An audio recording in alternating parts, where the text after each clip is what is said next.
Bonjour à toutes, bonjour à tous, bienvenue à vous. Puisque nous avons parlé de crises existentielles menant sempiternellement à une recherche de résolution par le biais de révolutions jugées inéluctables et nécessaires à la clôture d'expériences collectives devenues décidément insatisfaisantes et finalement obsolètes, force est de constater que certaines pistes prometteuses d'émancipation et de salut ont tenu bon depuis des siècles, voire des millénaires. Et puisque toutes les pistes explorées jusque-là ont pu finalement mener le monde au constat de leurs limites, de par l'aboutissement au non-sens et la déception, les religions semblent bel et bien se révéler comme étant la seule alternative encore valable, représentant le seul rempart providentiel à la déchéance humaine généralisée. C'est déjà ça qu'il puisse rester à l'humanité des sorties de secours sauvegardées consciencieusement par des institutions et des enseignements élévateurs, mais ces pistes sont-elles pour autant celles qui sont profondément et véritablement attendues? C'est à nous qu'il revient de le vérifier. Et pour cela, il est crucial d'aiguiser notre discernement afin de pouvoir faire la différence fondamentale entre croyance satisfaisante, plus ou moins durable, et expression de la réalité révélée sans aucun conditionnement, sous quelque forme que ce soit. Sans aucun conditionnement, cela signifie sans aucune programmation induite, et donc sans aucune attente précise. Car la révélation implique inévitablement que rien, absolument rien, ne peut être véritablement connu à l'avance.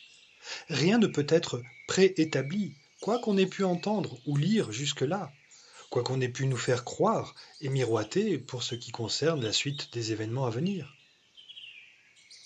Ainsi, pour chacun, le défi consiste principalement à se rendre absolument vierge de tout ce qui a pu être annoncé, précisément pour demeurer totalement libre de sa divine destinée, sans aucune influence, sans aucune tentative de récupération possible, même et surtout céleste.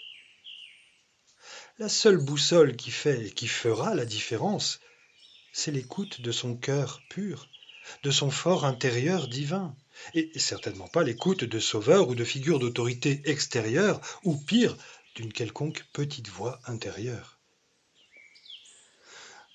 Dans le contexte actuel, bien des événements détestables peuvent avoir tendance à en conforter plus d'un dans l'idée que les événements de la fin des temps annoncés sont en voie de réalisation, ce qui tente à donner raison à certains textes, à certaines prophéties détaillant un programme apparemment inéluctable, et qui leur confère, au vu des signaux forts qui peuvent être perçus dans le monde, un caractère fiable et référentiel.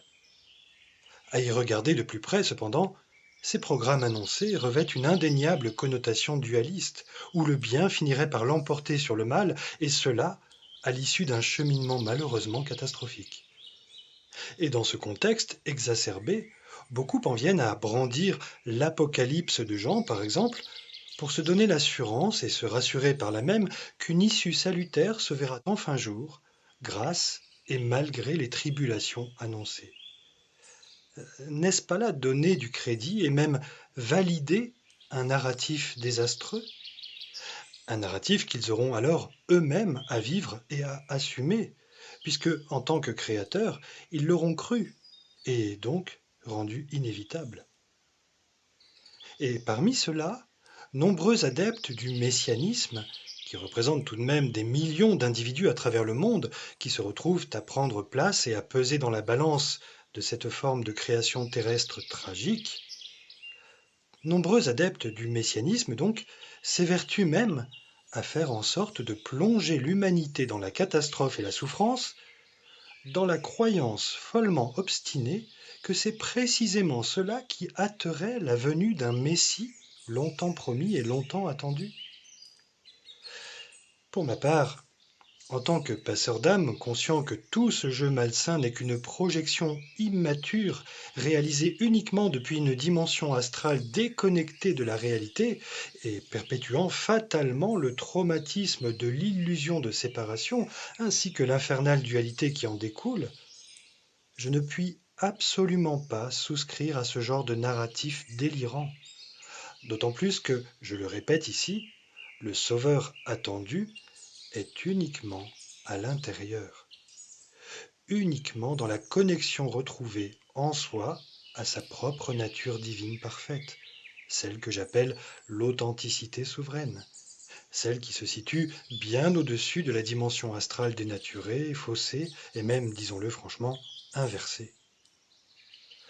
Un autre chemin est possible, loin de la tragédie, et il réside uniquement et définitivement dans la reconnexion à sa propre part d'unité, pour qui souhaite vivre et réinstaurer une projection parfaitement harmonieuse sur la Terre, pour qui souhaite matérialiser une création totalement libérée de l'influence infernale de l'astral, même dans ses sphères les plus élevées.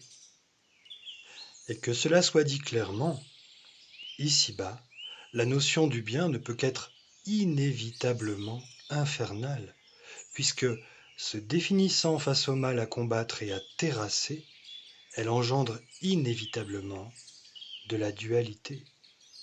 N'en déplaise à toutes celles et ceux qui se revendiquent appartenir au camp du bien tel qu'ils se le représentent, et qui le défendent bec et ongle. Le bien ne représente qu'un moindre mal. C'est une vérité à laquelle ils devront être confrontés tôt ou tard. Ainsi, si nous entendons nous diriger vers le véritable salut, il n'est pas d'autre alternative que celle de chercher à rétablir en soi cette parfaite et saine connexion intime d'unité en cherchant l'harmonie plutôt que le bien, puisque l'harmonie, elle, ne rencontre aucune opposition. Et de cela, nous sommes entièrement responsables au regard de la source de toute chose comme de la création tout entière. Continuons-nous alors de nous raconter toutes sortes d'histoires persuasives, en y adhérant par effet de séduction et de rassurance, mais en prenant le risque qu'elles nous sortent finalement de notre juste et véritable ligne temporelle évolutive? Ou bien choisissons-nous justement et courageusement de nous tourner vers notre propre vérité et de découvrir alors entièrement notre propre ligne temporelle inédite de créateur libre et souverain? Telle est la question qui se pose à chacun, en âme et conscience. À bientôt. Prenez soin de ce qui se révèle simplement à vous, en vous.